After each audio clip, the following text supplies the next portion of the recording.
Bonjour à tous, membres de la famille Français Authentique, et merci de me rejoindre pour cette nouvelle vidéo. La plupart des apprenants de la langue française mélangent entre l'auxiliaire être et l'auxiliaire avoir lorsqu'ils veulent utiliser un temps composé. La leçon d'aujourd'hui est faite pour résoudre ce problème. C'est pour ça que je vous conseille de regarder la vidéo jusqu'à la fin pour mieux comprendre la notion. D'abord, laissez-moi vous expliquer qu'est-ce qu'un auxiliaire. Comme son nom l'indique, un auxiliaire est un verbe utilisé pour conjuguer un autre verbe.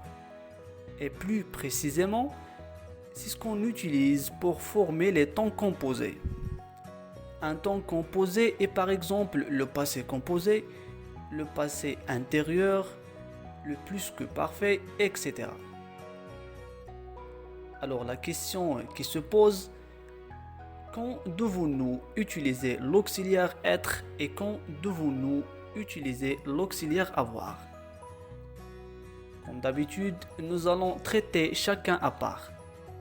En commençant par l'auxiliaire avoir.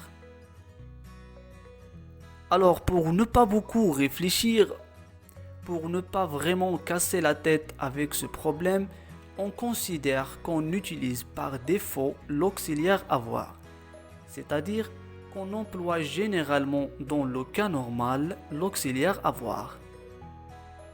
Par exemple, j'ai mangé, vous avez cuisiné, tu as nagé, ils ont voyagé, j'ai dit, j'ai parlé, j'ai fait, etc. Alors, ce que vous devez vraiment retenir, c'est quand est-ce qu'on doit utiliser l'auxiliaire être. Eh bien, c'est simple. Il y a deux situations dans lesquelles on choisit d'utiliser l'auxiliaire être. La première, c'est lorsqu'on est devant un de ces 15 verbes, qui sont naître, mourir, décéder, monter, descendre, entrer, sortir, aller, venir, arriver, partir, passer, rester, retourner et tomber. Bien évidemment, ils sont beaucoup à apprendre. Mais ne vous inquiétez pas. On va essayer de les apprendre sous forme d'une petite image qui illustre tous les verbes. Alors la voici contenant les 15 verbes. Vous pouvez remarquer dans cette image que les verbes sont classés sous forme d'un processus. Commençons par naître, aller, venir, monter, arriver, entrer, passer, rester, partir, sortir, descendre, tomber, mourir, décéder et retourner.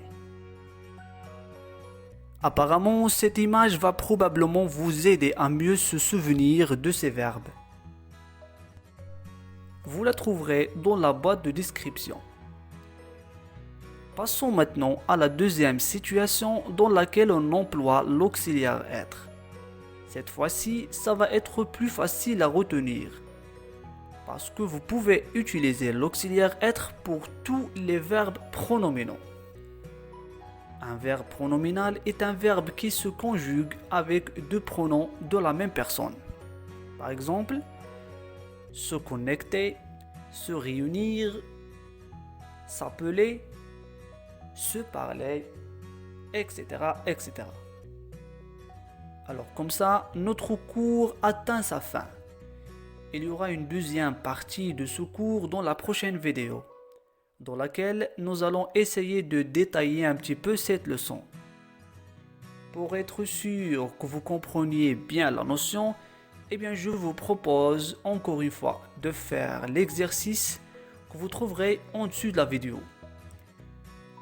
Et comme d'habitude, vous allez trouver un livre gratuit à télécharger que vous pouvez la voir en cliquant sur le lien dans la boîte de description.